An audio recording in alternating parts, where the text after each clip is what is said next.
Bienvenida, bienvenido a la clase de Sociolingüística del jueves 14 de mayo. Es una clase que se está grabando unos días después, pero previa a la sesión de David Block que vamos a tener el martes 19 de mayo.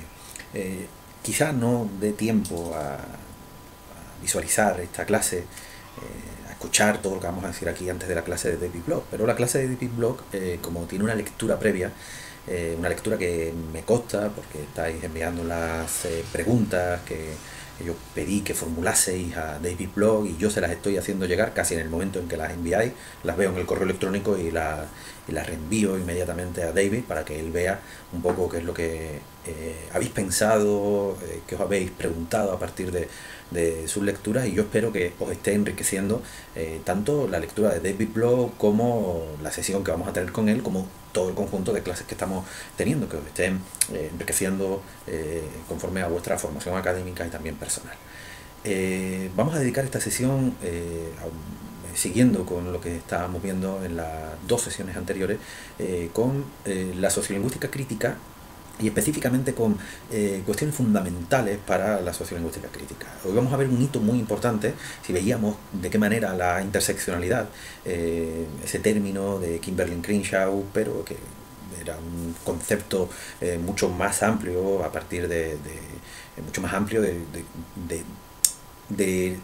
la explicitud, ¿no? De cómo lo explicita Crenshaw, la trasciende y ella no lo niega, es decir, ella no se estaba apropiando como tal, la veíamos en el vídeo, está dentro de un contexto de feminismo negro norteamericano, y tiene una pretensión de justicia social. Donde hay una pretensión de justicia social nunca hay una, o no debe, pero bueno, en este caso no es así tampoco, nunca debe haber una pretensión de protagonismo autoral, aunque cuando decimos de protagonismo autoral no quiere decir que se omita la autoría.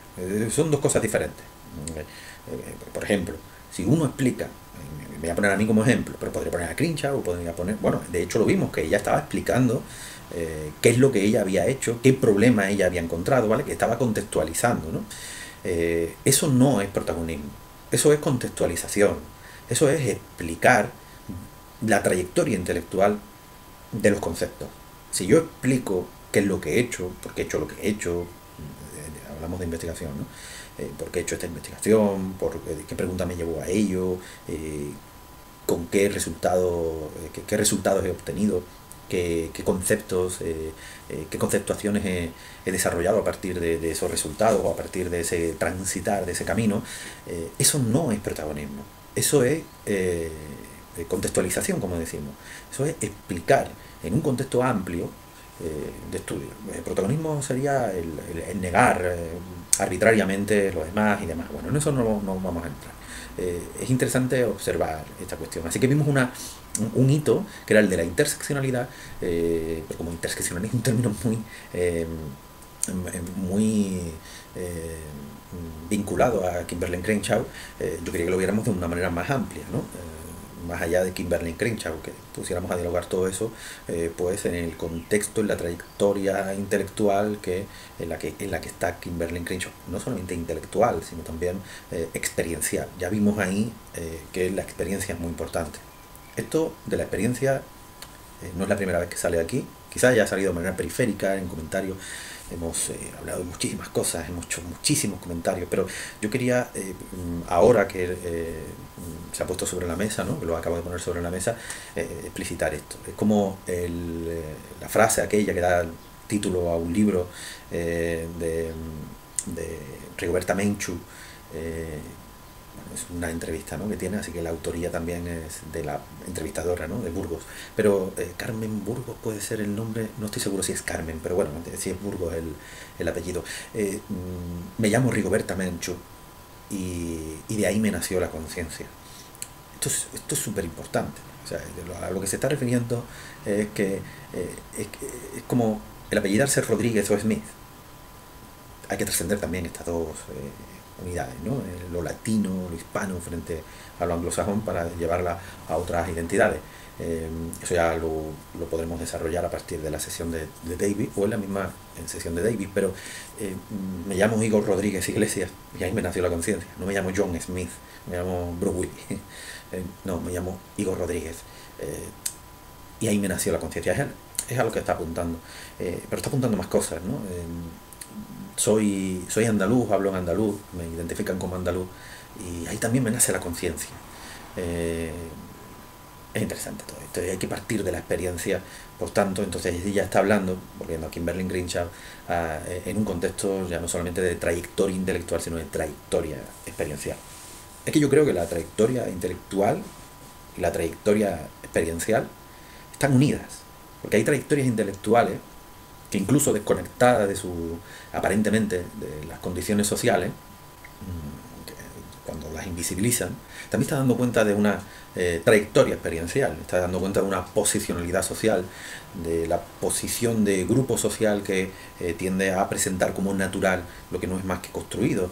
Es el proceso que yo he llamado al interior de la investigación que desarrollo, el proceso de desespacialización, que está muy aplicado a cómo se construye la falaz idea de neutralidad lingüística, pero que está muy asociado a cómo se construye la falaz idea de neutralidad de posición social, de lugar de enunciación, como si uno estuviera en una fuera de un vacío social, ¿no? En una posición de hablar sin que estuviera vinculada a unas condiciones sociales.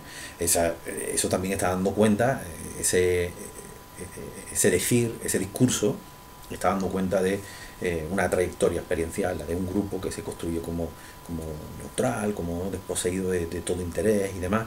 Bueno, pues eso también nos permite ver ahí esas cuestiones, ¿no? Esas son trayectorias dominantes. En el caso específico de los feminismos negros norteamericanos, no son trayectorias dominantes, al contrario, están hablando desde la otredad, desde la experiencia de la víctima, desde la experiencia de la opresión, además de una opresión que ya vimos que tenía diversos aspectos interseccionados. El marcador mujer, el marcador de color de piel, el marcador también de identidad de género. Yo decía en la clase pasada que íbamos a verlo con Audre Lorde, y finalmente creo que no cité a Audre Lorde, aunque la he citado en otros momentos. No sé si exactamente en estos vídeos, pero en otras clases, en otras asignaturas, sí, así que alguien me lo habrá escuchado. Pero bueno, vamos a decirlo aquí porque creo que faltó, aunque yo creo que quedó clara la idea, ¿no? Y con las lecturas que ya estáis haciendo, las que había hecho de David Bloch, todo lo que os he presentado, el vídeo que visteis con Kimberlé Crenshaw, os dio una idea, yo creo que bastante clara de toda esta cuestión. Pero bueno, ahí vemos cómo Audre Lorde va a presentar su propia experiencia, no para hablar de ella, sino es una experiencia que actualiza cuestiones que están presentes en otras personas, de las que también va, obviamente, por tanto, a hablar. Entonces no solamente se trata de una cuestión donde vamos a ver el color de piel y el género, el sexo, sino también la identidad de género y otras cuestiones que tienen que ver con clase social. Esto se presentaba en el vídeo también de Kimberlé Crenshaw, es decir, Kimberlé Crenshaw ya incorporaba todas estas nociones, ya no solamente era ver la intersección color de piel, sexo, ¿no? Ser negra y ser mujer, ¿no? Sino que incorporaba otro amplio abanico de marcadores a través de los cuales se viven diversas opresiones, como la clase social y otros más. Entonces, en el caso específico de Audre Lorde, la voy a poner como ejemplo porque es muy interesante y nos va a mostrar explícitamente esto. Audre Lorde es negra, Audre Lorde es mujer, Audre Lorde es lesbiana. Entonces, tú puedes ser mujer, pero la mujer que además es lesbiana sufre una opresión más allá del hecho de ser mujer. Sufre la opresión como mujer, sufre la opresión como negra, sufre la opresión de la identidad de género, sufre la opresión además de ser pobre, porque en su caso específico además es pobre, no es rica, porque pudiera ser todas estas cosas, pudiera ser negra, pudiera ser mujer, pudiera ser lesbiana, pero no pobre, ¿no?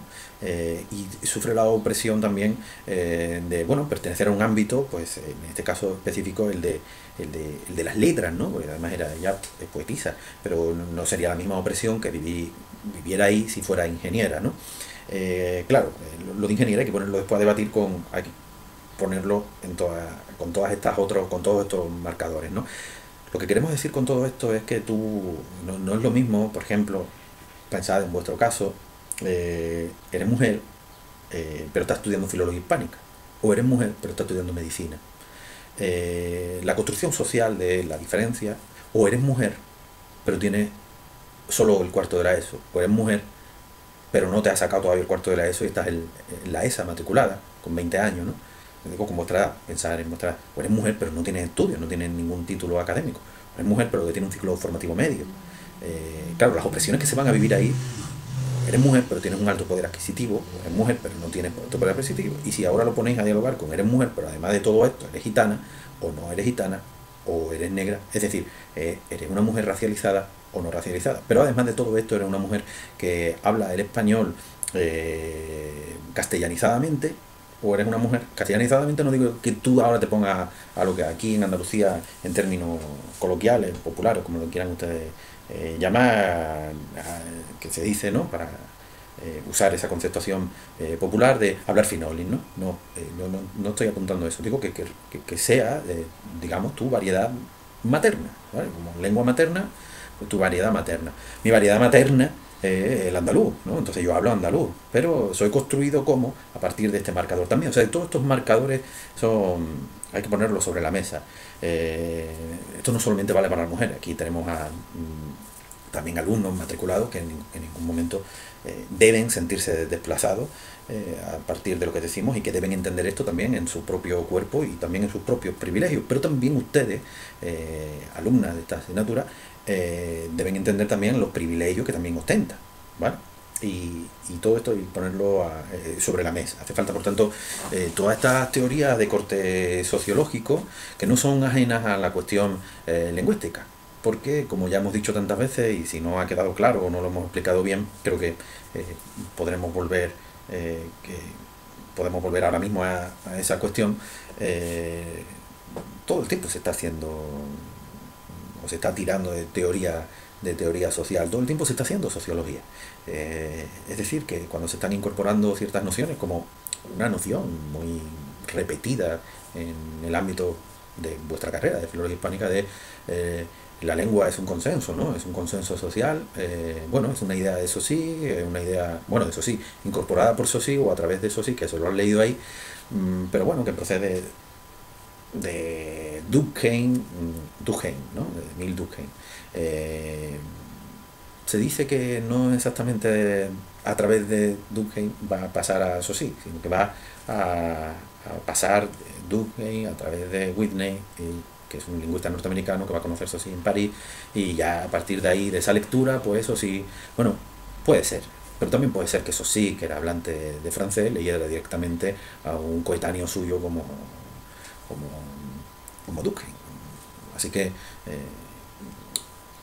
eso da igual. El caso es que esa visión de la lengua como consenso es una teoría ya social.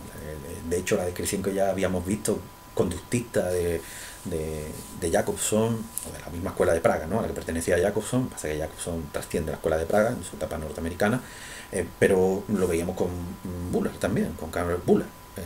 Emisor, receptor, código, canal, esta teoría tanto mecanicista como conductista, aplicada a la comunicación, de cómo surgía como un mero intercambio, entendida la lengua como un mero intercambio de signos lingüísticos, claro, atravesado por esta idea también del consenso. Así que así es como se explicaba en el siglo XX, y así es como lo asumieron y han seguido explicando. Y hay personas que, bueno, porque se asoman a esta cuestión de manera, como el que se asoma al balcón de Europa en Nerja para contemplar paisajes y ve el mar de lejos, pero no es ni delfín, ni ballena, ni pescado que está ahí, ni siquiera el marinero que está sobre la mar y conoce la mar, no paisajísticamente. Así que tenemos que tener en cuenta eso. Tú que quieres asomarte al balcón, ver el paisaje, no hace falta subirse ahí o a Nerja.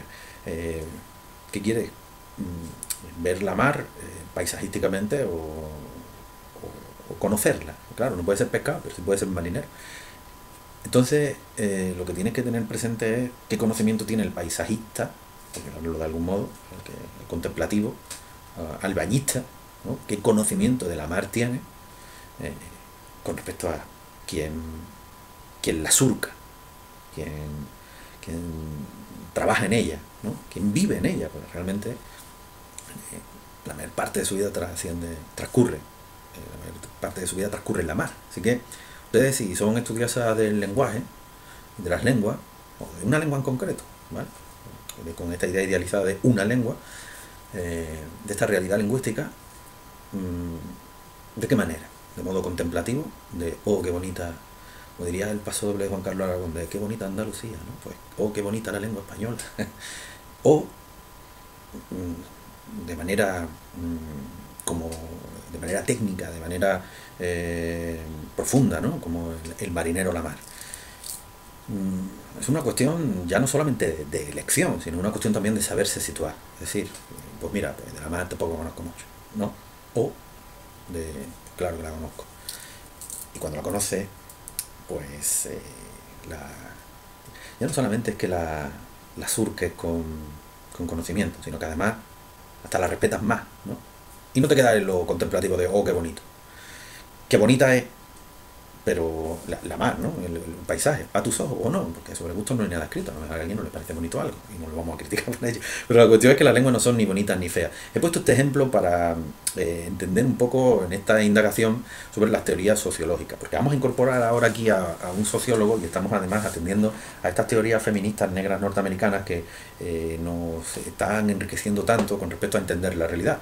Así que sí, tienes que incorporarlo, porque si quieres entender la realidad no te puedes quedar con las nociones vagas que además son construidas, por ejemplo, de cómo funciona de que solo existen dos sexos, sin entender que que el sexo, lo que estás llamando sexo, es una identificación escrotal que sirve en términos de identificación, pero solamente con ese marcador, pero no es el único marcador y creo que no es el más importante. Antes que el sexo como tal, hay un marcador muy importante en cuanto a la identidad y el desarrollo personal, que es el de la identidad de género, y este creo que es el que tiene, en mi opinión, y sobre todo, porque esto no es una cuestión, o sea, esto no es una cuestión de emitir aquí opiniones, ¿no?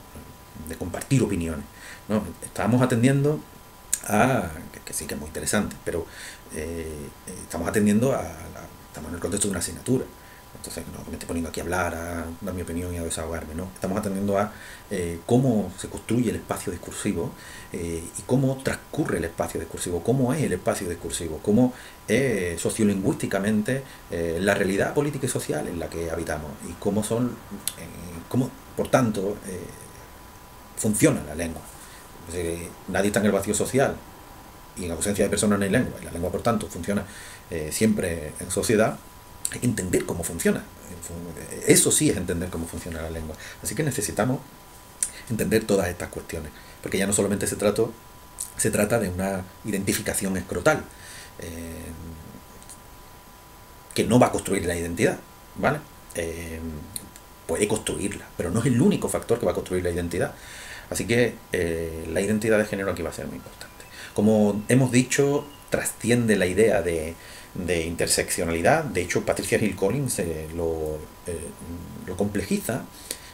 Cuando digo lo complejiza no es en términos negativos, ¿vale? Lo complejiza es que lo hace más sofisticado todavía la explicación a partir de lo que ella llama la matriz de dominación, que yo en una publicación puse a dialogar en una publicación del año 2017 creo, que se llama precisamente interseccionalidad en una... me acuerdo de muchas cosas, pero no de cómo se llama en mi publicación. Para que vean que no es el yo y el yo. ¿Cómo se llama mi publicación de 2017? Se llama interseccionalidad en una heterojerarquía de dominación. Así como se llama, sí. En el discurso cotidiano. Mediático y cotidiano. El discurso mediático y cotidiano. Sí, algo así se llama. Bueno, eso es lo de menos. Ahí pongo a dialogar a Patricia Hill Collins, cuando habla en 2000 de la matriz de dominación, con el poder de Foucault, cómo se constituye en las prácticas cotidianas el poder, ¿no? Las relaciones de fuerza, y cómo las prácticas van a estar constantemente construyendo ese poder, actualizando relaciones de fuerza, y aquí debemos meter a Bourdieu, al que vamos a volver enseguida, a partir de actualizando pues, lo incorporado, que como dice Bourdieu va a ser estructurado y estructurante. ¿vale? Hacen una serie de disposiciones estructuradas y estructurantes en el sentido de que son como herencias, pero que también se van a transformar. ¿No? Herencia, no somos autómatas, no vamos a repetir como tal, sino que las hemos incorporado, como diría Marvin Harris, al que nos hemos referido, el antropólogo del materialismo histórico de la antropología, Marvin Harris, hemos sido endoculturados, ¿no? Hemos normalizado a partir de haber sido endoculturados en una serie de prácticas, ya no solamente porque nos han dicho que tenemos que decir, por ejemplo, buenos días, muchas gracias, etcétera, que es un proceso también de normalización, de que tome, de que vaya siendo, digamos, entrenado en esos términos, sino también a partir de otras cosas más invisibles, otras cuestiones más invisibles que tú también has incorporado, como lo que va a llamar por 10 hábitos, a lo que vamos a volver, pero que ustedes ya han tenido un anticipo en la lectura que han hecho sobre el artículo de David Block, y a lo que pueden volver ya directamente con Bourdieu a partir de las lecturas indicadas en el campus virtual, que puedan completar esta cuestión. Son como puertas que aquí tenemos un discurso que es el de la clase, en este caso de la clase magistral, de la explicación, ¿no? Y bueno, pues le abrimos puertas y yo le indico, mira, puedes abrir esta puerta, esta y esta, y ya tú haces clic ahí y ya lees directamente a Bourdieu y te enriqueces, ¿no? No lo planteamos como lecturas obligatorias por no ocupar un tiempo que a lo mejor hay personas que no lo tienen, y porque además creo un poco además en esa libertad que las personas deben tener a la hora de construirse académicamente. No se trata de que todos seamos iguales en la forma de ser académicamente, sino que cada cual, bueno, pues quien no quiera tiene la opción de no hacerlo y ya está, pues se lo pierde, ¿no? Es como, pues tú te lo pierdes. Bueno, ustedes, ese camino que yo les he abierto específicamente es el que significa hablar de Bourdieu, la violencia simbólica de Bourdieu y el mercado lingüístico de Bourdieu. Bueno, yo creo que de los feminismos norteamericanos ya hemos hablado, y eso es un hito que hemos visto ahí y que va a tener una influencia sobre los estudios sociolingüísticos críticos actuales. Estamos todo el tiempo especificando esto de crítico frente a variacionista, porque son realmente dos líneas. Hay otra que es la cognitivista, pero muy vinculada al variacionismo. De hecho, hay trasvases y demás. Yo creo que hay limitaciones por no incorporar. Si no se incorpora la cuestión social, no se va a entender nada, ¿no? Pues se va a quedar siempre en lo individual, o se va a quedar con nociones fetichizadas, y nociones que no van a problematizar, con una teoría sociológica muy pobre, muy cuando estoy diciendo esto no es por dureza, no es por enfrentamiento, no, es por crítica, como siempre digo, como juicio al presente, a tu presente, a lo que tú vas a hacer, es decir, con qué herramienta vas a operar. Y a mí me preocupa mucho esto, porque además estas problematizaciones siempre son una continua cura de humildad, un continuo el estar problematizando, no conformarse. Hay un inconformismo constante, y que, o sea, que esto no es de sabérselas todas, esto es de decir, mira, estas herramientas, una pretensión continua de entender. Yo creo que además es el objetivo de la persona universitaria, ¿no? El saber, ¿no? La aspiración por saber. Esa aspiración por saber siempre te va a generar preguntas que vas a poder responder de manera total o parcial, pero con cada respuesta te van a surgir más preguntas.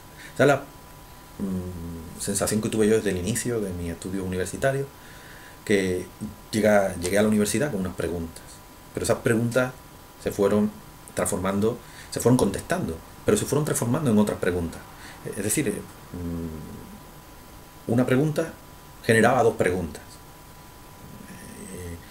y esas dos preguntas generaban a su vez otras dos preguntas que se transformaban en cuatro y tal. Y bueno, yo creo que es así como funciona la cuestión. Por eso yo muchas veces he dicho en algunas clases de diversas asignaturas que este no es el lugar para encontrar certeza, este es el lugar para hacerse preguntas. Claro que vas a la respuesta a ciertas preguntas, pero es que siempre van a surgir preguntas nuevas conforme vas dando respuesta. Así que yo creo en este problematizar, en esta continua cura de humildad que siempre está presente a partir de esta problematización continua de la reflexividad epistemológica y metodológica que hay que incorporar. Hay que siempre estar atendiendo a la teoría social crítica y de manera siempre actualizada. Siempre. Actualizada me refiero a no atender a un libro de 1960 o de 1980 o de 1890. Yo no estoy diciendo eso. Estoy diciendo que hay que actualizar los conocimientos porque como nunca se va a acaparar todos los conocimientos, siempre hay que ir incorporando. Que uno haya acabado la carrera y demás. Bueno, la carrera son conocimientos básicos, son como una especie de mapa dibujado, ¿no? Un trazo, pero tampoco es la radiografía exacta de la realidad que nunca se va a llegar a tener. Está claro que vas a tener más luz conforme más años pasan y si tienes una dedicación constante a esto que si te lleva un mes, ¿no? Eso es de cajón. Bueno, otro hito importante que tiene una repercusión sobre los estudios de sociolingüística crítica actuales ha sido la teoría de Bourdieu. Hemos hecho mucha referencia a Michel Foucault y a Bourdieu. Y vamos a seguir haciendo referencia. Yo quería centrarme en Bourdieu. Bourdieu es un sociólogo, Bourdieu no es sociolingüista. Pero claro, esto no es una cuestión de carnet, esto es una cuestión de, mira, yo tengo el carnet y por tanto puedo ejercer de... Es que no funciona así la cosa. Porque a veces quienes tienen ese carnet de entender de... Yo he estudiado, voy a poner el caso porque está en la carrera, ¿no? Yo he estudiado filología hispánica o yo he estudiado lingüística, la carrera de lingüística, porque esto no es una cuestión ya de carrera, ¿no? Y por tanto, esa es la persona que está legitimada. No es así como funciona la cosa. No es así. O sea, vale, tú has estudiado filología hispánica o estás estudiando filología hispánica. Tú has estudiado lingüística o estás estudiando lingüística. Digo porque hay dos carreras que están formalizadas con estos nombres. Se llame filología hispánica o se llame el grado en lengua española o grado en español. Da igual. Pero la cuestión es, ¿pero qué te especializas tú? ¿En qué te estás especializando? ¿En morfología? ¿En sintaxis? ¿En historia de la lengua? ¿O te estás especializando en sociolingüística? ¿Y qué tipo de sociolingüística? ¿En variacionista? ¿En crítica? Porque esa es la cuestión. Es decir, ¿qué aspectos fundamentales de la parte que tiene que ver con los estudios lingüísticos tú estás estudiando? Entonces la cuestión es que frente a Bourdieu, y estoy pensando en Bourdieu en los años 70 y 80 y 90, ¿vale? Ese es el recorrido, bueno, que arranca en los 60, pero el recorrido de madurez intelectual y de influencia, ¿no? de Bourdieu, de influencia a veces en otros contextos, en el contexto hispánico es posterior, y a veces nula para ciertos planteamientos, ¿no? Muy vinculado al interior de la filología, digo, vinculado a lo tradicional, a estar mirando a ver qué planteó Menéndez Pidal, lo que planteó La Pesa, porque ahí se están haciendo otras cosas, ¿no? Se está haciendo historia de la lengua, o está haciendo historia de la lengua, ¿no? No quiere decir que esto no lo pudieras incorporar para poder aplicarlo para el pasado. Digo que allí estaban haciendo una historia de la lengua con una metodología muy particular y entonces no era sociolingüística, ¿vale? Así que no todo lo que va a poder decir alguien, por mucho que tenga ese carnet al que nos hemos referido, bueno, pues va a estar acertado. Yo estoy pensando ahora mismo en Frago Gracia, tiene un libro, Historia de las hablas andaluzas, de 1993, en Arco Libro. Ahí hace, en la introducción, bueno, pues plantea una serie de hipótesis, de opiniones, que son sus opiniones, pero que para nada tienen una base empírica. El libro trata sobre historia de la lengua con una metodología en la que tú ya puedes poner a dialogar los resultados en virtud de la metodología y demás, y entonces la persona es muy especialista en esa cuestión, ¿no? En ese estudio filológico, de texto filológico per se, ¿no? De textos, habiendo estudiado los textos antiguos, pero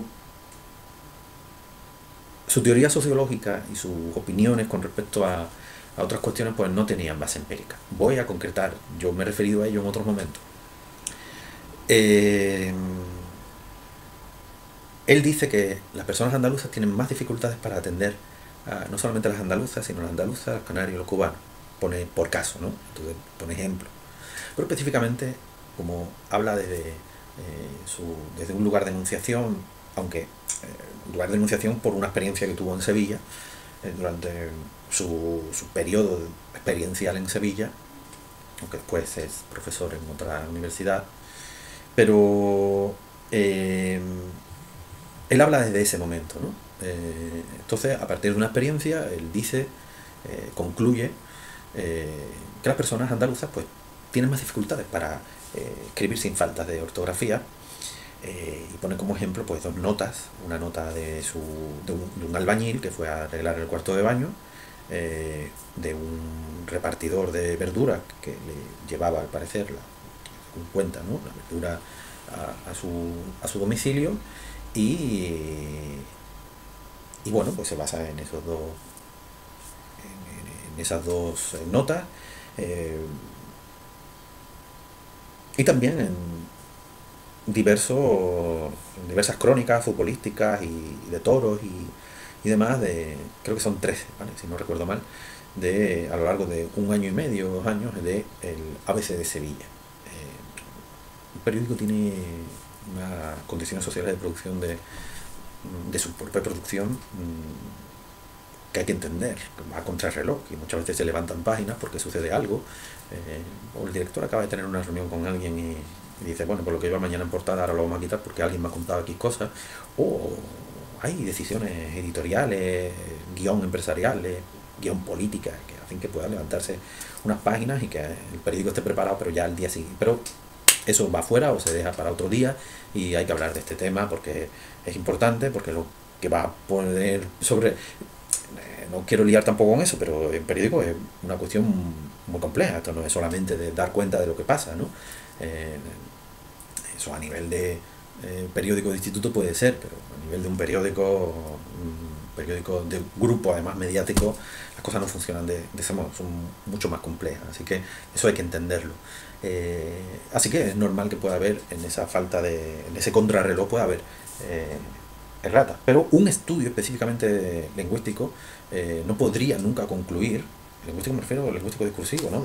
Vamos a concluir si las personas andaluzas realmente, a partir del estudio de sus periódicos, vamos a particularizarlo en este periódico, en el ABC de Sevilla, vamos a ver si las personas andaluzas, a partir de estas personas que escriben en periódicos, tienen más dificultades para atender a las faltas de ortografía, ¿no?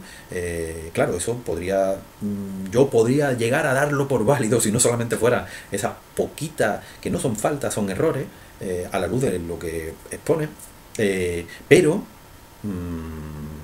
si también hace un estudio comparativo, por ejemplo, con otro ABC, con el ABC de Madrid, o con otro periódico, un periódico de Valladolid, y en los mismos términos, es decir, crónicas de toro con crónicas de toro, crónicas de fútbol con crónicas de fútbol,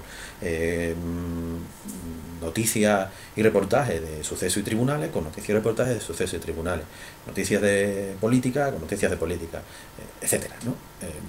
Porque las personas además que producen temáticamente unas noticias, unas informaciones y otras, pues no son las mismas.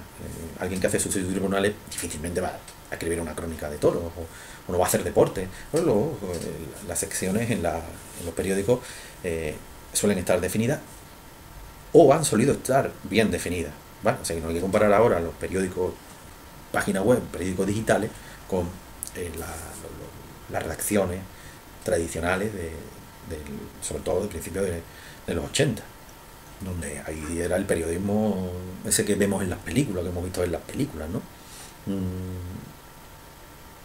Bueno, lo que está haciendo es suponer, ¿no? Entonces, lo que está haciendo es trascender un poco, yendo más allá de su especialidad. Si tú sabes mucho de historia de la lengua, esto no es un juicio hacia él, digo, es un juicio a nuestra interpretación de aquello que a él se le puede escapar. Entonces, convenimos en que su estudio filológico de esos textos, pues son correctos, ahora sin meternos a dialogar hasta qué punto tú vas a poder estudiar eh, una variedad lingüística hablada, desde el punto de vista hablado, a partir de lo que escribes, ¿no? Que eso no lo podrías hacer ni hoy con los textos escritos. Pero bueno, no me estoy metiendo ahí, pero sí me estoy metiendo en las otras valoraciones, en cómo las personas aquí pudieran tener más dificultades, porque yo soy andaluz y no... Pero bueno, este no es la contestación, ¿no? No, porque tampoco sería una contestación seria, en el sentido de que no sería una contestación a partir de un estudio. Así que una contestación académica, o sea, a algo académico hay que contestar académicamente. No valdría con, eso es una tontería. No, eso es un mal proceder, ¿vale? Así que a esa contestación académica habría que contestar académicamente. Y eso es más o menos lo que acabamos de hacer cuando digo, sería válido, sí, porque hemos problematizado esa metodología. Bueno, he puesto un ejemplo. Así que, por mucho que se diga, hablo desde la filología, pero vale, hablas de la filología, pero estás entrenado, adiestrado al interior de unos aspectos muy específicos, pero no de los aspectos, de otros aspectos que tienen que ver con las lenguas, con las lenguas en su uso. Así que tenemos que un poco trascender la idea de disciplina, de muros, ¿no? De alguien que diga, no, yo soy de filología y tú... Esto es, además, a mí me hace mucha gracia. No me hace más gracia porque realmente tiene una repercusión específica y ahí detrás hay todas unas motivaciones espurias y a veces sí tiene repercusión sobre la persona. Estas diferenciaciones, repercusiones que ahora no vienen al caso, pero porque estamos problematizando aquí el hacer valer el carnet de Cherry como una relación de poder, ¿no? Ese carnet de Cherry, por ejemplo, yo soy de filología y tú eres de lingüística. Si tú haces una lingüística del español, no entiendo ahora que tú vas a hacer una historia de la lengua y con los textos y demás, tú sí estás haciendo una filología, ¿no? De hecho, es que no tienes posibilidad de no atender a la historia de la lengua sin esa filología que tú debes hacer, porque es que solo hay textos antiguos, no hay ahí grabaciones del siglo XVI ni del siglo XIII, solo están esos textos antiguos, entonces tienes que tener unos mecanismos técnicos de interpretación de esos textos, de manejo y para poder extraer conclusiones adecuadas, y eso te lo va a dar la filología. Pero es que la filología es eso, la filología no es el estudio ahora descriptivo esto es ya lingüística del español. Entonces no es una cuestión de decir qué es mejor ni qué es peor, o sea, me parece una infantilidad. Es una cuestión de no hacer separaciones absurdas, y es que las dos cosas las estamos haciendo continuamente. De hecho, yo he sido vuestro profesor de fonética, de historia de la lengua y de fonética y morfología histórica. Y hemos tenido que atender allá. Y si llego algún día a ser vuestro profesor, bueno, no exactamente a lo mejor, porque no creo yo, a la luz de más o menos cómo estamos plantando y cómo se va a plantear el curso que viene, de análisis lingüístico de texto, que es la asignatura más filológica de todas. Más filológica en el sentido de ya estudiar los textos concretamente allá para interpretarlo, para datarlo, siguiendo la trayectoria de historia de la lengua, fonética y morfología histórica, y después con otra paralela que tiene análisis lingüístico de texto, que es sintaxis histórica. Eso lo hacemos ahí cuando estamos con esa perspectiva. Esto es como los colores del cristal. ¿Tú qué vas a hacer ahora? ¿Morfología? Pues si vas a hacer morfología, pues ahora no te va a servir Gampers como tal, ¿no? Pues si vas a hacer sociolingüística, mira, no te va a servir ahora Boy-Miltrenk. No te va a servir tampoco otros miembros de la segunda escuela de Praga, de sintaxis, para hacer ahora sociolingüística, como Francis Danet. A esto estamos apuntando. ¿A qué es lo que vamos a hacer? ¿Qué cristal nos vamos a poner? Venga, ahora vamos a analizar la sangre para ver si esta persona, el tipo de sangre que tiene, o vamos yo qué sé, a hacer otro tipo de análisis. O sea, cambia la cuestión. O sea que, pero la persona sigue estando en el laboratorio. Entonces, más allá de este ejemplo que acabo de poner, somos estudiosos y estudiosas de la realidad lingüística, y por tanto nada lingüístico nos es ajeno, y no hay que hacer estas diferenciaciones. Entonces, en atención a esto, como el conocimiento siempre se está construyendo, porque si no se estuviera construyendo, ustedes tendrían exactamente el mismo discurso, y yo también, el mismo discurso que se tenía en 1850. Porque si ya se ha construido, está construido ahí. y ahora lo único que queda es reproducir. Pero es que así no es como funciona el conocimiento. El conocimiento es una acumulación de logros, además muchas veces contradictorio, que puede llegar a ser muy abrumador para la persona que se inicie, pero que da cuenta de cómo es la realidad. Son interpretaciones que hacemos. Yo creo que esto ha quedado muy claro, ya lo sé, pero es importante siempre atender a esta cuestión para entender todo lo que vamos también diciendo, ¿no? Entonces, la cuestión es, ante una falta de saber al interior de estos estudios sobre la cuestión social, que había sido simplificada en una cuestión de consenso, después había sido también simplificada en una cuestión de estratificación social, naturalizando esa, reproduciendo, porque ya no es solamente que la estratificación social de Weber suponga una descripción o tenga una pretensión descriptiva, sino que en la aplicación que se ha hecho en este ámbito de estudios en el que estamos, en el ámbito de estudios lingüísticos, al final ha devenido en una reproducción y contribución a esa reproducción de las diferencias sociales. Cuando se estaba dando, cuando se estaba haciendo colapsar, como ya hemos visto tantas veces, la cuestión lingüística, de repertorio lingüístico de unos grupos, con respecto a la clasificación que se estaba haciendo en términos de alto, bajo, oculto, inculto, ¿no? Y por tanto, culto, inculto, la producción de sus sonidos, sus palabras, su fraseología y demás. Y ya hemos problematizado hasta qué punto, bueno, hasta qué punto no, lo hemos dicho explícitamente, quién estaba estudiando la lengua, quién estaba censurando a los hablantes, atendiendo más al déficit que a la diferencia, a la diversidad consustancial al ser humano, desatendiendo esto, desconociéndolo realmente, a falta de la incorporación de un conocimiento antropológico, de antropología. El ser humano es diverso y punto, ¿no? Es que la diversidad es consustancial, no hay seres superiores ni inferiores, no hay sociedades superiores ni inferiores. Así que todas esas teorías jerarquicistas, que son teorías racistas construidas en otro tiempo y que se han ido reproduciendo, ¿vale? A esto atendemos.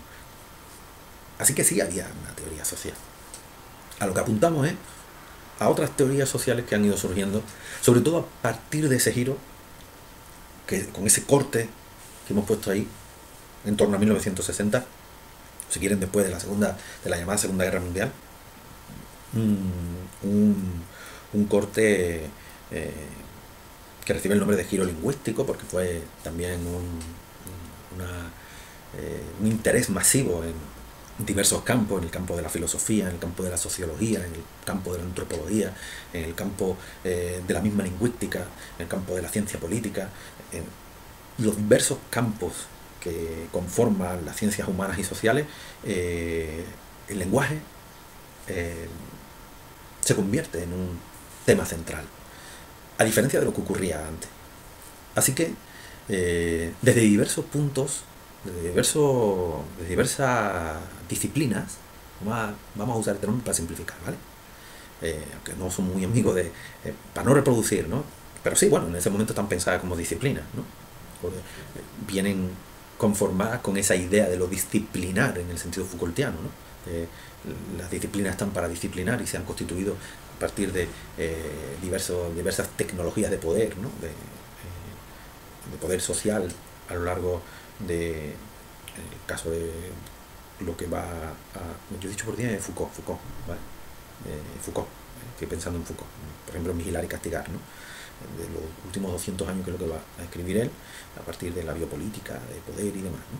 Bueno, el caso es, para que nadie se nos líe, qué lío eso. Bueno, si te parece lío, tú vas para allá, lees Vigilar y Castigar, y lees la arqueología del saber, la microfísica del poder, y bueno, y otros libros de Foucault, y bueno, te puedes hacer una idea un poco de esos planteamientos que estamos poniendo sobre la mesa, que nos va a poder servir para hacer una crítica de eso que hemos llamado las disciplinas, para que tú no tomes que las disciplinas hay algo que es que las disciplinas existen, sí, existen porque venían llovidas del cielo. No existen porque venían llovidas del cielo, se han constituido de una manera, entonces tienes que entender esa manera y no se han constituido en virtud de esa idea que también a mí me la contaron así, o si no la contaron explícitamente, se estaba interiorizando implícitamente de el saber por el saber, ¿no?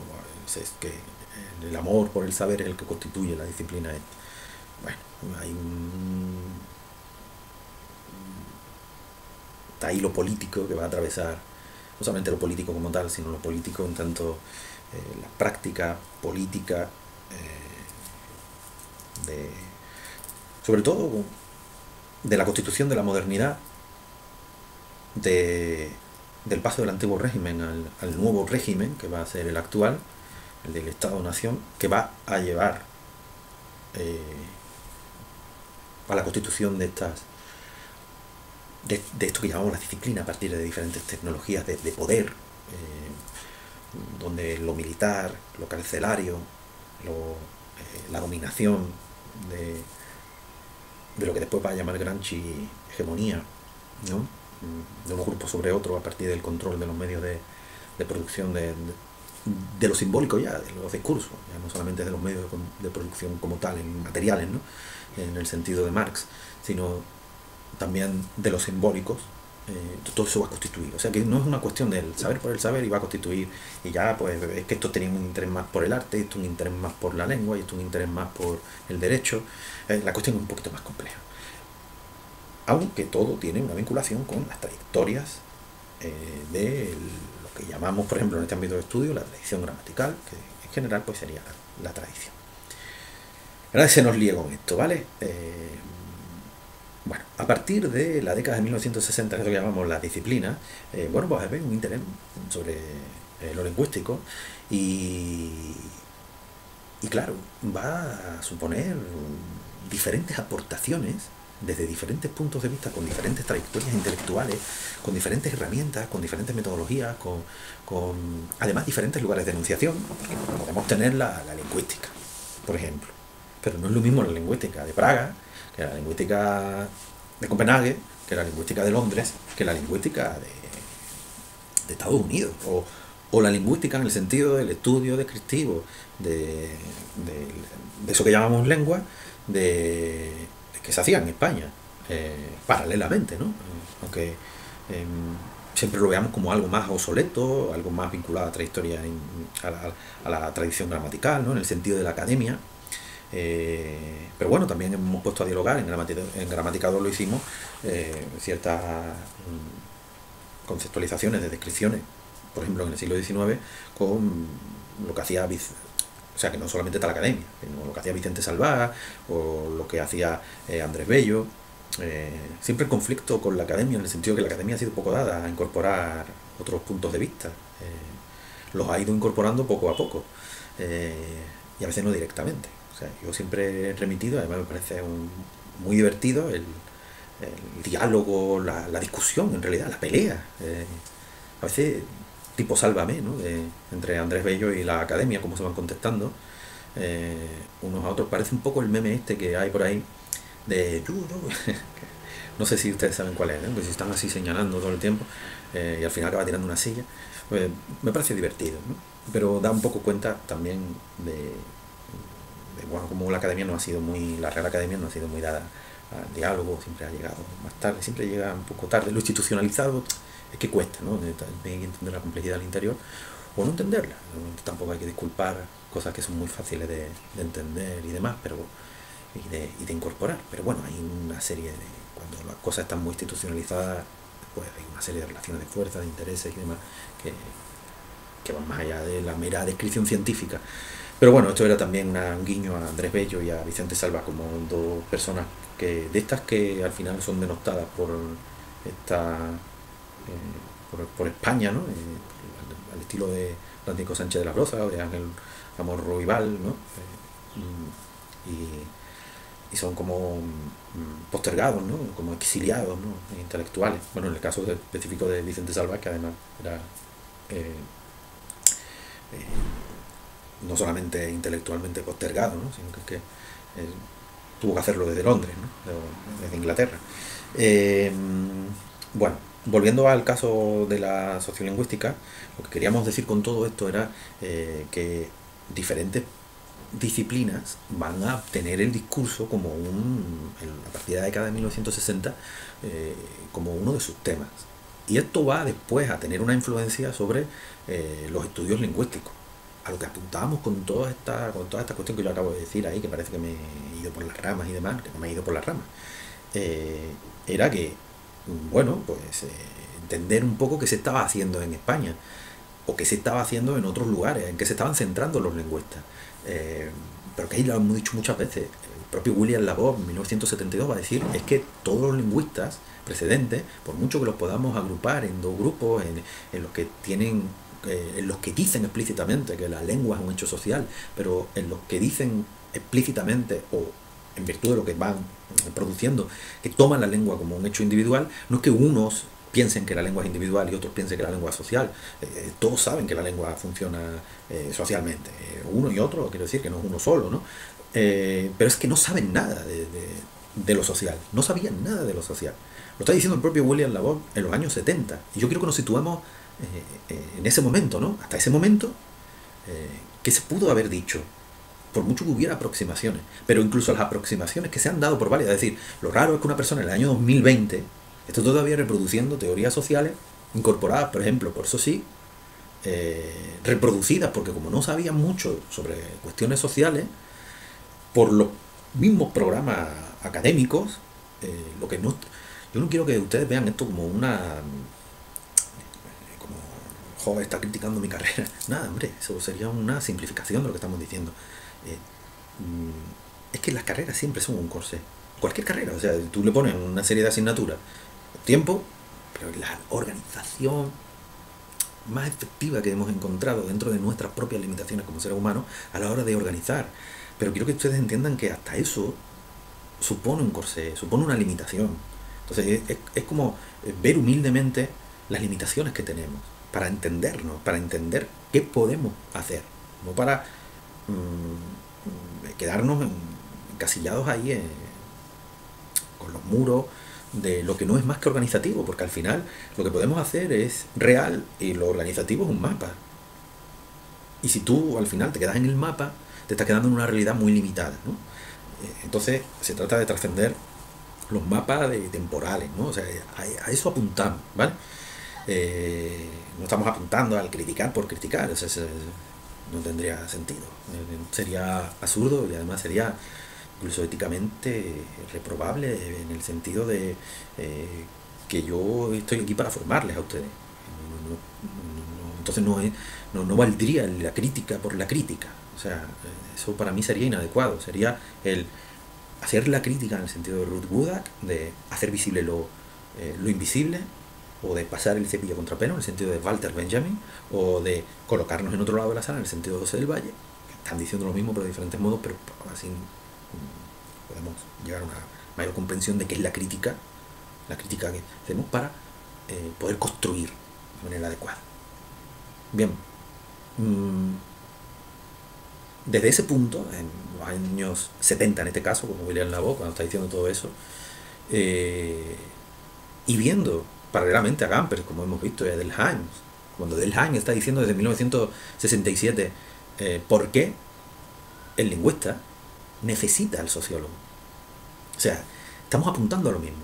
Si se dan cuenta, Delheim está diciendo eso un poquito tiempo después, pero casi paralelo, ¿no? En 67, 72, en el mismo tiempo histórico. El libro se publica en esa fecha, pero se ha escrito antes, ¿no? Entonces, los lugares de enunciación, lugares me refiero simbólicos, ¿no?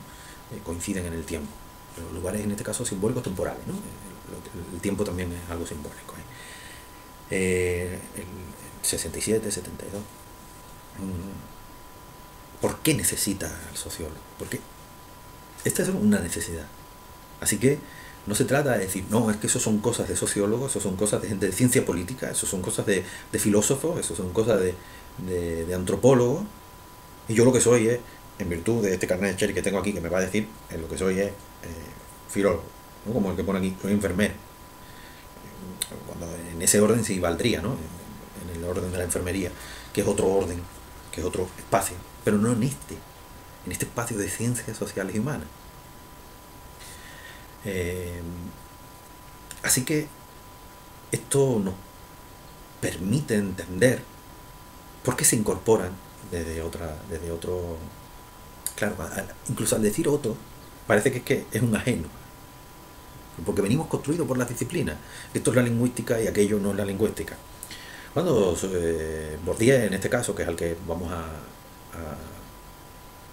al que le vamos a dedicar, que le vamos a dedicar buena parte de la sesión, llevo una hora, pero no importa, porque vamos a seguir con él después. Es muy importante entender estas cuestiones y debemos ir ciertamente despacito. Y aunque a quien no le interese, pues no tiene como la opción de no ver los vídeos. Quiero decir que uno lo graba con toda la buena intención del mundo, pero también entendiendo que estas cosas no se pueden ventilar así, porque después voy a exigir de algún modo, ¿no?, que se entiendan ciertas cuestiones, ¿no? Oye, ¿cómo usted no ha incorporado esto? Si esto ya lo hemos explicado. Bueno, porque a lo mejor yo lo expliqué por arriba, ¿no? Lo expliqué muy rápidamente.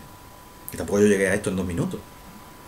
Uno necesita tiempo para incorporar, ¿no? Así que las explicaciones tienen que ser, en mi opinión, en este ámbito. No estamos en un ámbito, estamos en un ámbito de grado, no en un ámbito de máster, no en un ámbito después de tesis doctoral, donde a la persona se le exige, obviamente, más, y se le exige un trabajo autónomo, no esta guía, este llevar de la mano casi, ¿no? Ir juntitos en el barco y yo guiando, mira, aquí tenemos los árboles, tal, ¿no? Como el que va siendo un guía turístico, ¿no?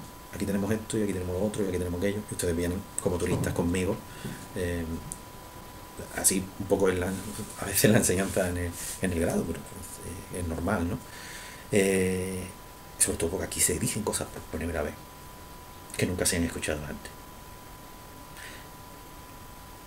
Pierre Bourdieu es sociólogo, un sociólogo francés, y es un sociólogo con una influencia enorme sobre la misma sociología. Ojo, que la sociología también tiene ahí diversos puntos de vista, ¿vale? No sobre toda la sociología, no es ya toda la sociología habla en términos de Bourdieu, ¿no? Así. Pero Pierre Bourdieu se va a tener una repercusión sobre los estudios lingüísticos, y yo quería centrarme en ciertas cuestiones, pero quería que vierais la motivación también de Pierre Bourdieu. Pierre Bourdieu, el estudio, la crítica de la sociología de la cultura, de la sociología de la educación, debe ir acompañada de otras dos críticas, de la sociología de la cultura y de la sociología de la educación, así que de la sociología del lenguaje. Y ahora yo quería, cuando he dicho esto, hacer una precisión. Aunque Joshua Fishman, que es uno de los fundadores de la sociolingüística, como sabéis, hace una diferenciación que después ha sido reproducida y se sigue reproduciendo por personas, sobre todo por personas que estudiaron conforme a los postulados de esa época, conforme a los libros traducidos, por ejemplo, su libro de 1968, y que además tiene este nombre, ¿no? Sociología del lenguaje, sociolingüística, sociología del lenguaje. Aunque ha hecho esta diferenciación, y esta diferenciación se ha llevado después a estos términos que voy a explicitar ahora.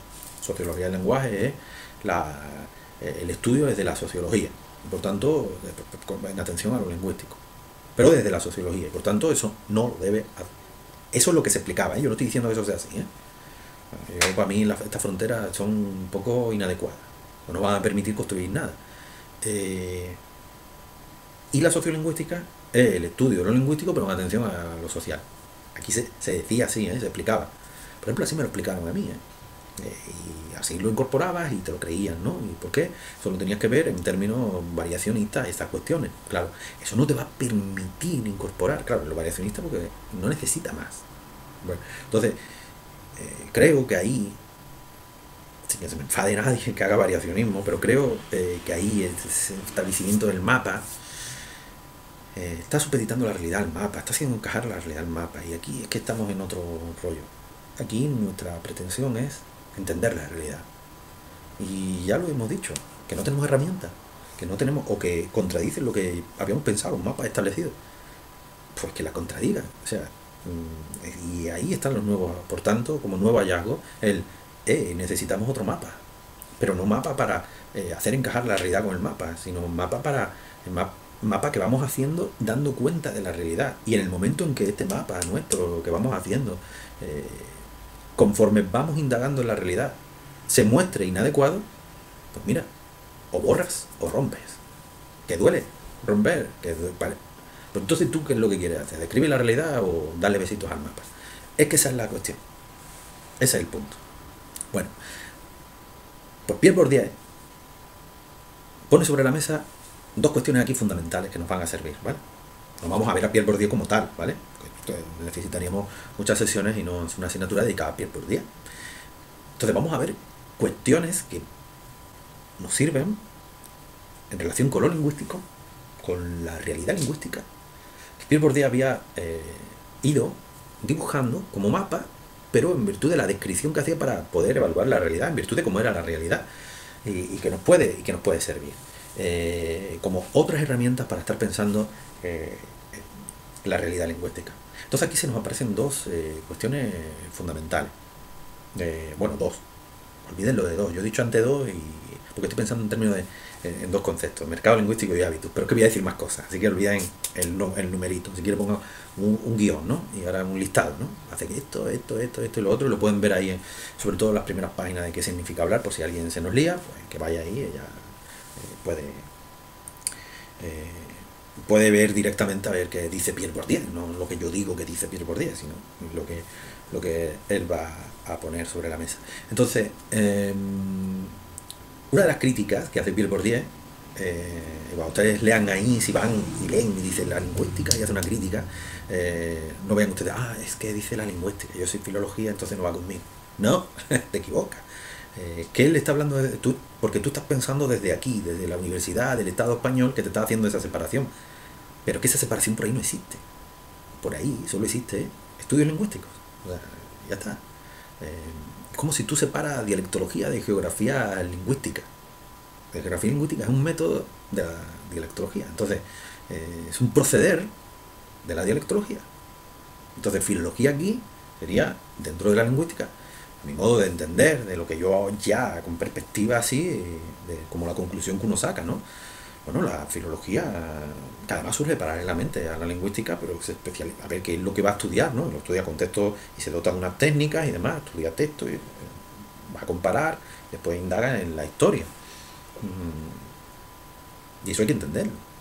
Entonces, no son que sean dos cosas diferentes, que uno, yo creo que está dentro de, por mucho que la UNESCO catalogue la filología al interior de la ciencia historiográfica y la lingüística por otro lado. Pero eso son nociones, etiquetas que tienen otro sentido, ¿vale? No, aunque se esté usando para catalogar las tesis doctorales, por ejemplo, y tú tienes que ir a buscar los ítems y especificar el numerito, pero ahí tiene otro sentido. O sea, no es un sentido clasificatorio que estamos haciendo aquí, de estudios lingüísticos como tal. Lo lingüístico no me es ajeno, nada lingüístico, por lo tanto, esas diferenciaciones. Y entonces tú desde el Estado español dices, no, filología y lingüística, y porque hay un departamento aquí, otra vez. Eso son cuestiones administrativas que no, porque podrían estar organizados todos en virtud de estudios lingüísticos. Estudio lingüístico por aquí, estudio literario para allá. Por ejemplo, o no. O sea, eso es cuestión administrativa, ¿no? Ni es mejor ni peor, o si es mejor peor, aquí ahora no viene al caso. Es una cuestión de no confundir esos mapas administrativos, que son los departamentos, las áreas de conocimiento, con la realidad. ¿Vale? La realidad, en este caso, la realidad de, vamos a decir, disciplinar, que es problemático eso, pero bueno. El caso es que la crítica siempre, cuando se está diciendo la lingüística, la lingüística no puede sustraerse de sus condiciones de producción, del conocimiento tal, y está hablando desde la sociología. Entonces está diciendo, de la sociología le habíamos supuesto a la lingüística que estaba hablando con un conocimiento sobre el lenguaje, pues efectivo, cuando después nos venimos a dar cuenta de que desde, vamos a decir, lingüística y filología, para que nadie se nos confunda, ¿vale? Lingüística y filología, pues la verdad que no estaban teniendo un conocimiento efectivo de cómo funciona socialmente el lenguaje. Así que lo que estaban es tomando, dice Bourdieu, desde la lingüística y la filología, su objeto de estudio, lo que objetivan para su estudio, que en este caso es las lenguas, como un objeto de intelección más que de acción y poder. Eso dice Bourdieu. Entonces, lo que va a poner sobre la mesa es que las lenguas no solamente son un objeto de intelección, de yo aquí codifico en mi mente y tú decodificas. Ustedes cuando han leído ahí el texto de David Bloch estaban viendo como todavía en 1995, cuando está citando a Norton, está citando también a Ellis lo cita en virtud no tanto de 1985, sino en virtud de 30 años después, de la segunda edición, cuando ya incorpora aspectos sociales. Pero nos puede servir en general decir, ya a finales del siglo XX y desde principios del siglo XXI, esta cuestión empieza a ser nueva. Antes nada, de esto nada.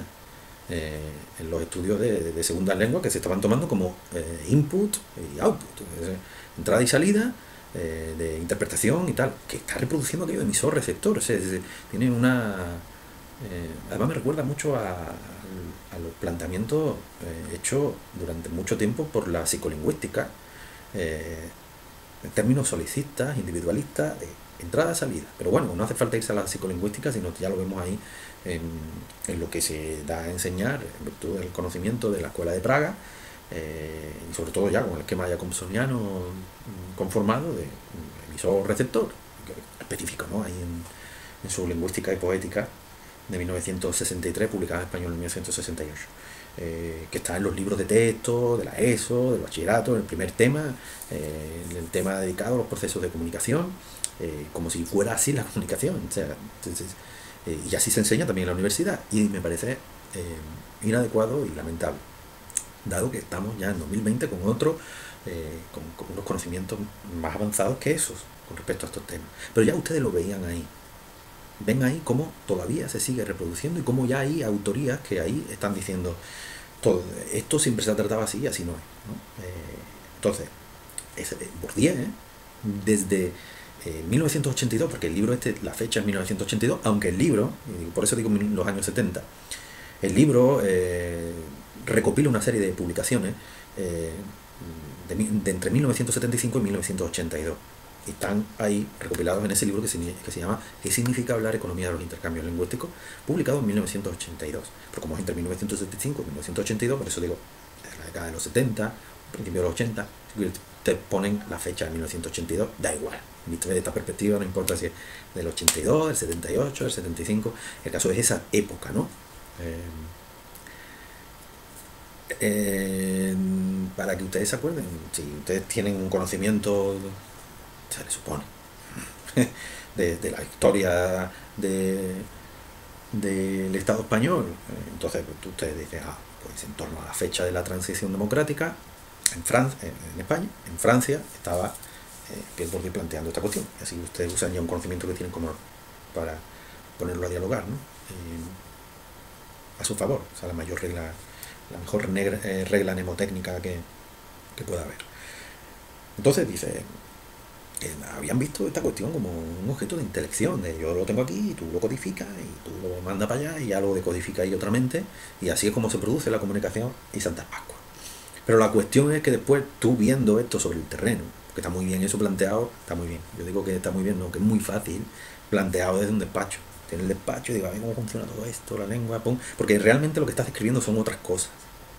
Y esto como que te toma como, bueno, tiene una pretensión de describirlo todo, pero realmente te estás centrando muy específicamente en otros niveles. La Escuela de Praga sí se caracteriza por algo. La primera Escuela de Praga por la fonología, o sea, y sus aportaciones en el ámbito de la fonología son brillantísimas, fundamentales, pero no puede ser así visto desde el punto de vista de la comunicación. Sobre todo porque además tienen ustedes que tener en cuenta que este esquema está atravesado ahí en la Escuela de Praga por Karl Buller, que viene de la psicología. Él es psicólogo del lenguaje, miembro de la Escuela de Praga, y además, claro, es un momento conductista este entender la lengua. Entonces, esas son las condiciones sociales de producción de ese conocimiento. No lo puedes desconocer. Esto te permite ver, vale, esta gente pensaba así por esto. Entonces, cuando viene Pierre Bourdieu y dice, habían tomado la lengua como un objeto de intelección, más que de acción y poder, es ahí donde nos está poniendo sobre la mesa en qué va a centrar su discurso. En la lengua como un objeto de acción y poder. Y como un objeto de acción y poder en virtud de que esta persona ya sí está haciendo trabajo de campo con los hablantes. Además viene en un contexto donde paralelamente está Michel Foucault, no haciendo trabajo de campo, porque Michel Foucault además es filósofo, pero sí está haciendo indagación al interior de diferentes campos simbólicos y viendo cómo el discurso, en este giro discursivo, donde el lenguaje para la filosofía, para la ciencia política, para la sociología, para la psicología, para la lingüística, para el conjunto de ciencias humanas y sociales, se constituye en un aspecto fundamental, como hemos dicho. Entonces, paralelamente a Bourdieu está diciendo Foucault, en el mismo contexto francés, con una influencia grande, porque los franceses ahí van a tener una influencia grande, también está Derrida, sobre el resto, está Jean-Paul Sartre, también, son los grandes intelectuales de los 60 que tienen una influencia enorme sobre otros intelectuales, y tienen ustedes que tener en cuenta que España está encerrada, atrapada en un franquismo que subsume a los, bueno, iba a decir a los intelectuales, sin desconocer y sin tampoco quitar mérito a las personas al interior pero subsumidas al interior de un sistema fascista que los condenaba a la ignorancia, tanto que además es un sistema autárquico en todos los sentidos, por mucho que los 60 se pinte como un abierto A porque abre sus puertas al turismo, y bueno, empiezan a publicarse aquí, sí, algunos libros empiezan a traducirse, pero de ningún modo se puede decir que no puedes poner a comparar una sociedad con otra, Francia con España en ese momento, porque las trayectorias políticas de uno y otro son totalmente diferentes, y por tanto su universidad va a ser diferente a aquella universidad. Eso se ve bien en las mismas nuevas universidades que van a surgir en ese momento, que se construyen además con unas ideologías arquitectónicas muy específicas. Alguien dirá, ¿esto qué tiene que ver? Tiene que ver todo. O sea, para entender qué pasaba aquí, por qué no, y por qué allí sí, por qué allí hay un Bourdieu, porque hay un Foucault, porque hay un Derrida, porque hay un Sartre, porque hay incluso, porque es en un ámbito francófono, aunque contestatario, porque hay un Fanon. O sea, aquí no. Aquí hay otras cosas, pero no es. Entonces no es porque es inferior. No, hay que entender bien las trayectorias intelectuales, las condiciones sociales. Entonces, incluso hasta arquitectónicamente, como decía, los nuevos campos universitarios se van a construir, ya sabéis cuál es mi nuevo tono, de móvil. Los nuevos campos universitarios se van a construir de las nuevas universidades que se crean fuera de las ciudades, además con unas pretensiones muy casi en U, o muy cerradas, para poder controlar al estudiantado, que podría reproducir aquello que se estaba dando en torno a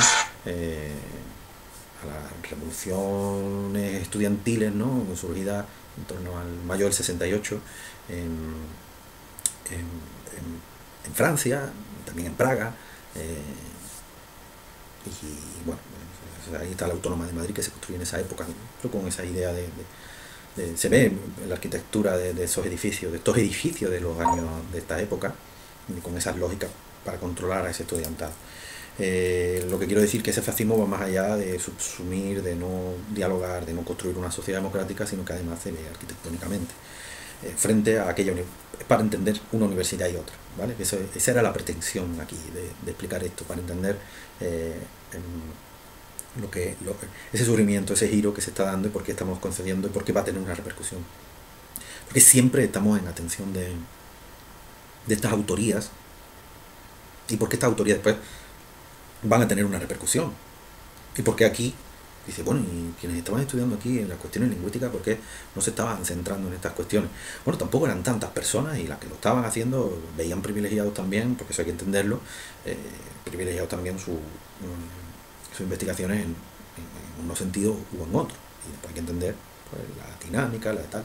Ya hemos visto en otras asignaturas al Arco Llorac y a sus discípulos, en esa época, cómo van a poner sobre la mesa, van a introducir el estructuralismo. Pero es que aquí ya estamos más allá del estructuralismo. Estamos en ese momento, en el momento con Bourdieu y con los estudios de la sociolingüística, cómo la sociolingüística va incorporando cuestiones de la sociología de Goffman, vimos en su momento también en Estados Unidos, cómo va incorporando también de la escuela de Frankfurt, cómo va incorporando diferentes escuelas de la filosofía, en este caso la de Frankfurt, o diferentes escuelas sociológicas, Chicago, por ahí también se habla de la llamada Palo Alto, pero simplemente en virtud de Goffman y otro más. Eso no viene ahora al caso. Quiero decir que están en un contexto ahora, pues, postestructuralista. En ese contexto postestructuralista no están los estudios lingüísticos españoles, y ya habíamos atendido a la importancia que aquí van a adquirir, sobre todo en la década de 1970-80, sobre todo los 80, bueno, pues diferentes personas que van a ir a los Estados Unidos a hacer sus posgrados allí para estudiar con Gampers, ¿no? Y ya lo vimos en su momento. Todo esto hay que ponerlo, entenderlo para decir, ya, estas son las limitaciones porque aquí no se podía desarrollar, pero también para entender porque hay cosas aquí que nos están sonando muy nuevas con respecto a otras cuestiones que aquí sí se privilegian mucho académicamente. Claro, se privilegian mucho académicamente porque lo institucional tiende a reproducir dinámicas del pasado que están institucionalizadas, ¿no? en los programas, en la asignatura, en los conocimientos. Por los conocimientos, por ejemplo, esto lo estoy diciendo en 2020, ustedes lo aprenden y ahora lo llevan para el año 2040, 2050, 2060. Si alguien no estudia más, no incorpora más cosas de esa época, reproduce lo que digo ahora y más, si no es lo que yo digo ahora. Si son cosas de, pues la lengua es consenso, tal y cual, y cosas del pasado, cosas superadas, pero que a veces se siguen reproduciendo, y que dice, la persona lleva como 100 años de retraso, 150 años de retraso en su actualización de conocimiento a lo largo después de su carrera académica. Y te permite entender, ¿no? Todo esto. Esto es la pretensión que tengo aquí ahora. Entonces, Bourdieu, volviendo a Bourdieu en la década de 1970, 1980, bueno, pues va a poner esta cuestión sobre la lengua como acción y poder. He dicho que paralelamente está Foucault. Foucault está diciendo que está estudiando las tecnologías del poder. Tecnología del poder no hay que pensarla en términos de tecnología como el ordenador, ¿no? No son tecnologías sociales. La misma represión, las mismas armas represivas, las mismas leyes coercitivas en términos de derecho penal, que es lo que va a estudiar también él, o las mismas relaciones de fuerza que existen en la normalización de la sexualidad, que él va a estudiar también en su historia de la sexualidad, van a ser tecnologías, son tecnologías sociales, tecnología del poder, y por tanto poder ahí va a ser un concepto fundamental en Foucault. Y viene diciendo que además todas estas tecnologías están institucionalizadas a partir de prácticas sociales específicas, entre las que se encuentran, y son muy importantes para la constitución de las prácticas cotidianas, las discursivas. Las discursivas que ponen a circular un orden social.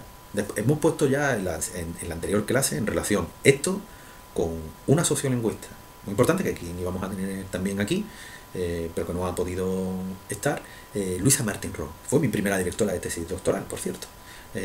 Luisa Martín Rojo, que es digamos que como una de las fundadoras de la sociolingüística en España. A lo mejor ella escucha esto y le parece muy exagerado, pero uno coge el libro de Humberto López Morales de sociolingüística, y ese libro de sociolingüística de 1989, bueno, pues ve y reconoce cosas que hemos visto aquí en clase, ¿no? Pero ahora yo siempre soy partidario de ir a la fuente. Entonces ustedes aquí con este guía, el guía turístico aquí por esta ciudad tan bella que es la sociolingüística, y yo les voy enseñando aquí todas las cuestiones, ahora sí ya podemos ir a ver libros que puedan dar cuenta de, pues lo vamos a poder entender mejor. Y vas a poder, pero no como el guía, o sea, me cojo a mí de guía o lo cojo ahí. Pero bueno, le está hablando de 1989, después no ha tocado sustancialmente el texto, lo explica en las diferentes ediciones. Pero te da cuenta de qué es lo que se había hecho en España en los años 80 con sociolingüística, en los años 70, nada, se había hecho un estudio ahí, pero era de dialectología social de Manuel Alvar en Canarias, pero que no es sociolingüística. Se había hecho ya fuera del ámbito español, en otro contexto hispánico, pues el propio Humberto López Morales en Puerto Rico, por ejemplo, o Cerdegrén, o La Bandeira, fundamental, ¿no? en Argentina. Esa influencia que tuvieron los sociolingüistas norteamericanos es fundamental, ¿no? La cuestión es, ¿y en España? Bueno, pues España, pues ahí surge una generación de jóvenes, entre los que se encuentra Luisa Martín Rojo, todo esto venía. Entonces, volviendo a la relación que hemos puesto entre Foucault en 1970 con su discurso de ingreso al Colegio de Francia, con Luisa Martín Rojo, 1997, cuando publica El orden social de los discursos, introduciendo los estudios lingüísticos en España a Foucault, que antes no se había hecho, quiero decir, antes estaba todo como construyéndose en incipiente, o sea, como una obra, cuando tú te la ves ahí todo excavado y o están poniendo la... Ya yo no me manejo muy bien en los términos de las obras, del mundo de los albañiles, pero bueno, sé, lo que hacen los encofradores y demás, ¿no? Es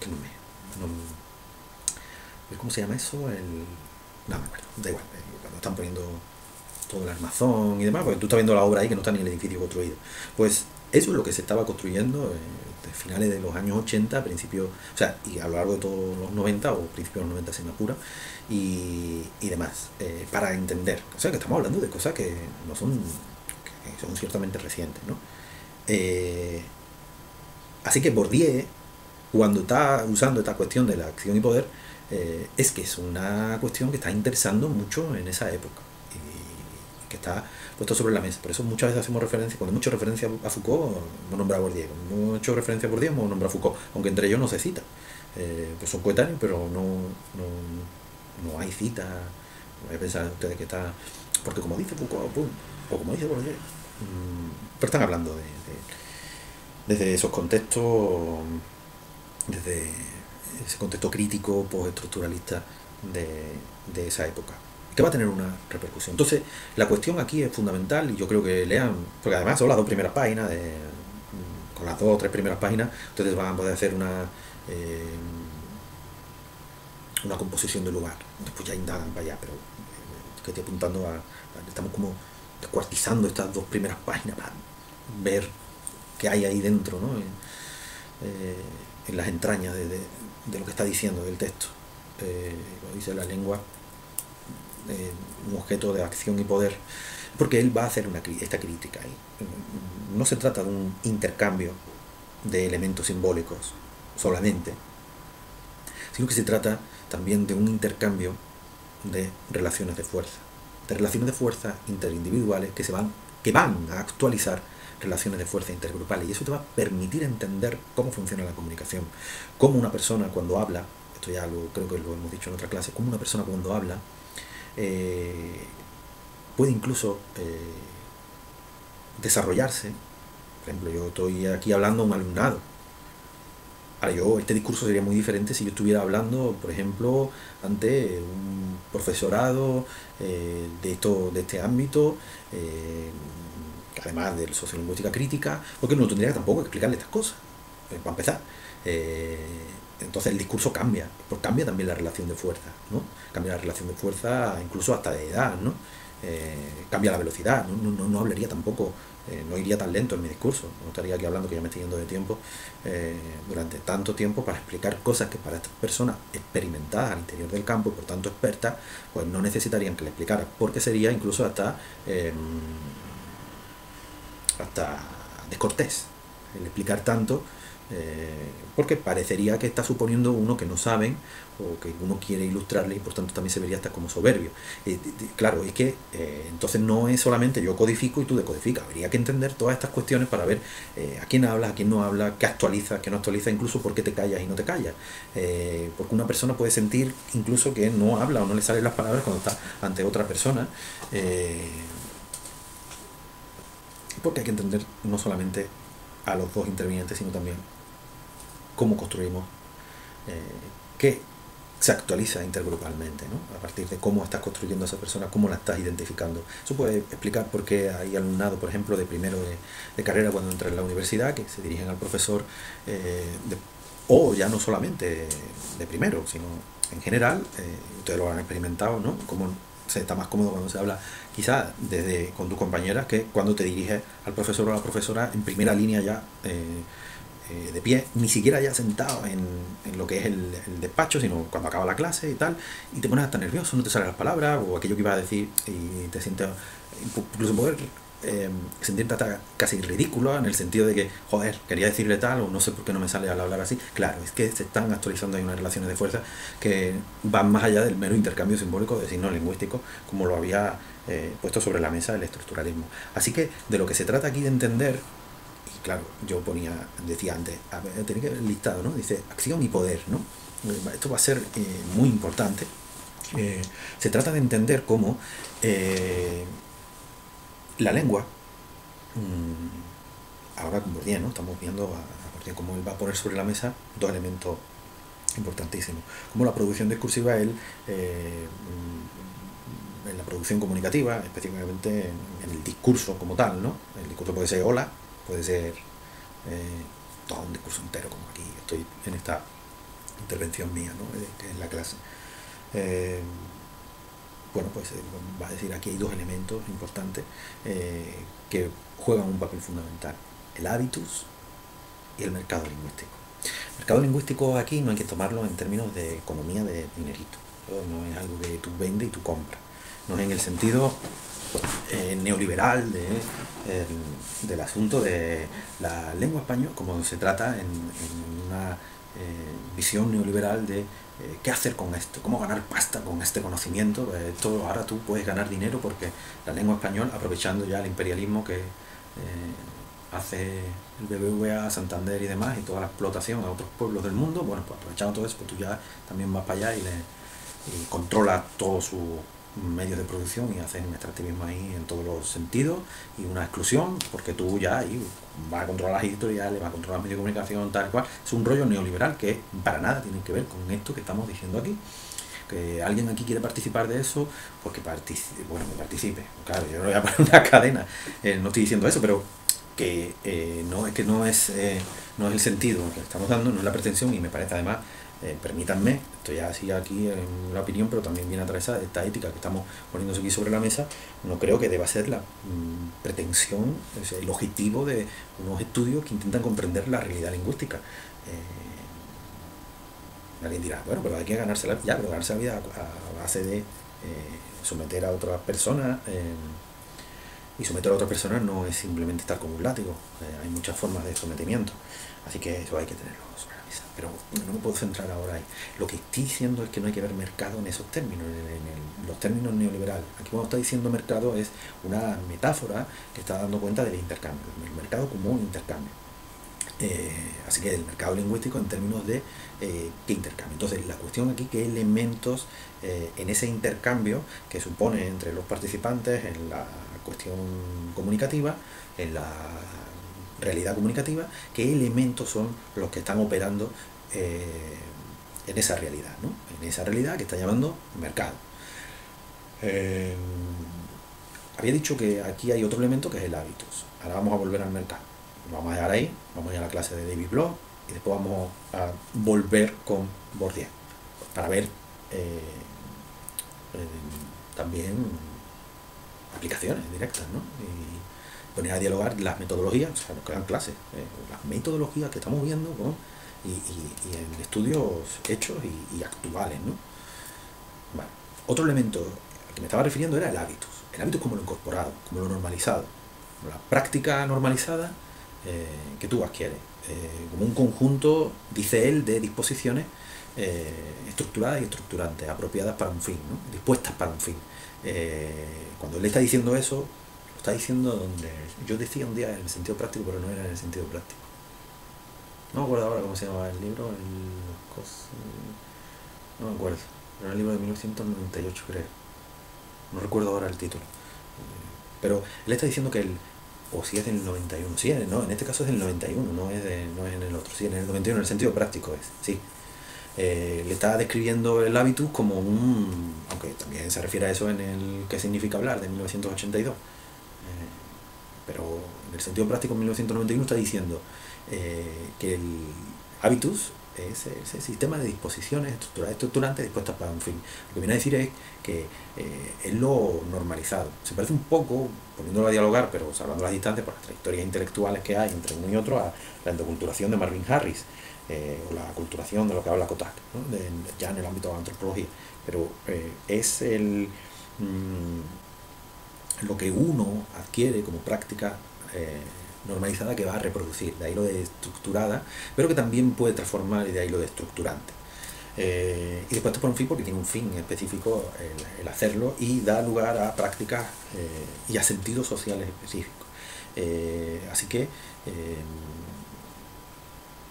eso y el mercado lingüístico, hemos dicho como intercambio, pero intercambio donde los elementos, y esto es en la teoría de Bourdieu, va a adquirir esta conceptualización y esta terminología, donde estos elementos implicados, elementos discursivos y no discursivos, van a ser constituidos aquí conceptualmente como, concebidos conceptualmente como capitales simbólicos. Capitales simbólicos, la lengua es un capital simbólico, la palabra, la fraseología,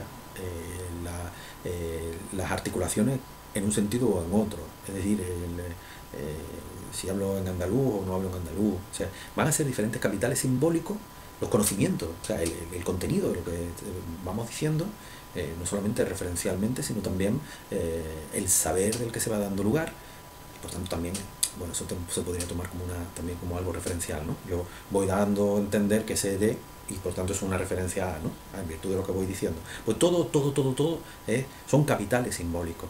Y son capitales simbólicos en tanto que, como capital, van a adquirir un valor. Entonces, este valor va a ser depreciado o apreciado en virtud de una relación de fuerza y del propio hábitus.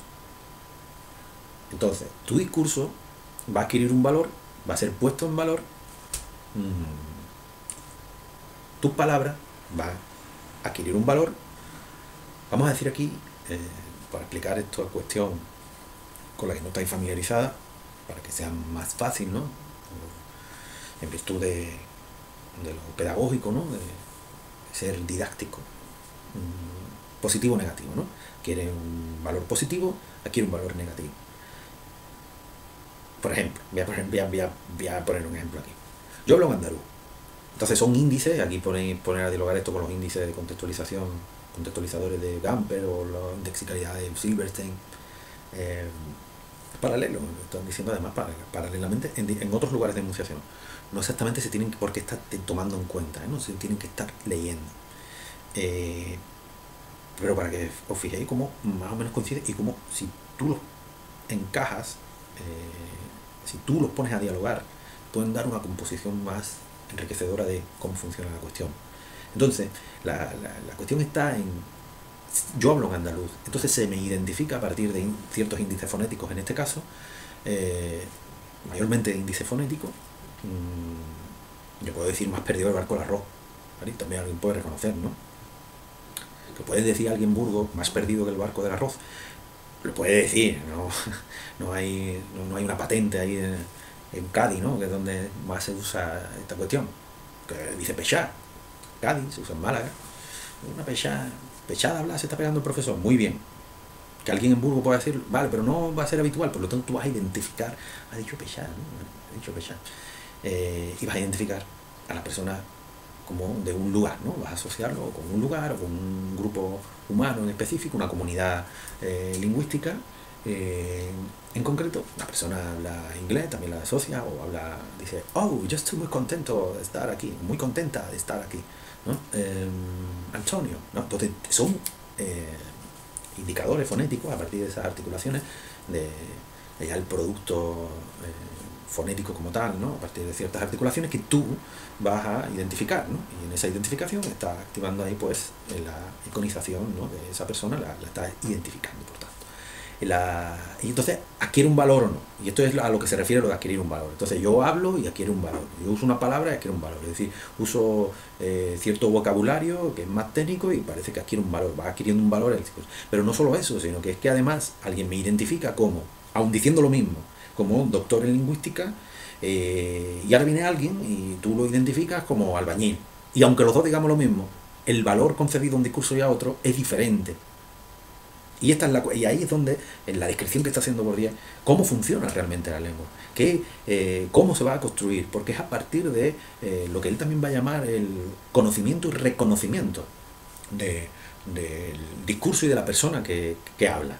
Eh, esta cuestión, por tanto, va a tener una, una repercusión enorme, bueno, va a servir también para poder explotar, para poder explorar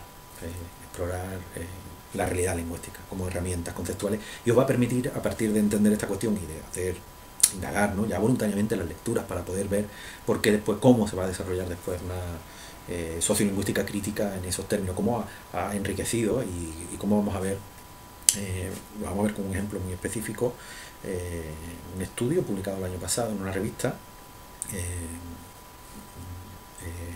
de Nueva York, un estudio hecho en Madrid sobre latinos, sobre la interacción discursiva y la construcción de la persona, y cómo hay un desplazamiento hacia las personas a partir de marcadores lingüísticos y de la identidad, de cómo se identifica también a las personas. Son cuestiones también de racismo lingüístico. Vamos a ver diferentes cuestiones, así que ese artículo al que me estoy refiriendo es de Luisa Martín Rojo y de Rosina Márquez Reiter. Vamos a ver también otro de David Block y Víctor Corona, desarrollado en el ámbito educativo allí en Barcelona, y también aquí en el contexto andaluz, lo que yo desarrollo. De hecho, Luisa Martín Rojo y Rosina Márquez remiten a eso que está pasando en Madrid, esa presión normativa que están recibiendo ciertos hablantes latinos, migrantes en Madrid, también sucede en Andalucía, y remite al trabajo que yo desarrollo. Así que desde diferentes puntos, pero y aquí a lo mejor es donde va a adquirir más sentido esto del título de la asignatura, que se llama Sociolingüística del Español, esta cuestión. Bueno, no sé, la clase ha sido quizá muy larga como todas, pero como siempre hay la cosa de la opción de no verla, de quitarla y demás, o de seguir viéndola y de empaparte. Yo tampoco atiendo a horario, así que aquí hay una parte que no está atendiendo exactamente a mi obligación docente, sino que está atendiendo no sé, al amor, ¿no? Que uno le pone a esta cuestión, al interés por entender todas estas cuestiones. Y pudiera haber sido más breve. Esto ya no es como, esto no es por excusar, pero sí es por contextualizar el tiempo. Pudiera haber sido más breve, pero ahí me veo también en la cosa de, ¿soy breve? ¿O explico y pongo en relación con...? Bueno, yo creo que ha sido una clase muy bonita, ¿no? No sé, por las cosas a las que nos hemos referido y demás. Nos vemos en la siguiente clase. A lo mejor esta la vais a ver después de la del 19 de mayo con David Block, pero claro, uno también está entusiasmado por esa sesión con David, y viendo además el fantástico trabajo que estáis realizando con esas preguntas a partir de vuestras lecturas, esas preguntas que están reflejando una madurez intelectual, una construcción al interior del campo, de este campo académico, y que uno solo puede entonces, ante lo que uno solo puede expresar, pues su alegría, su orgullo también, y su respeto. Así que os felicito. Nos vemos en la siguiente clase.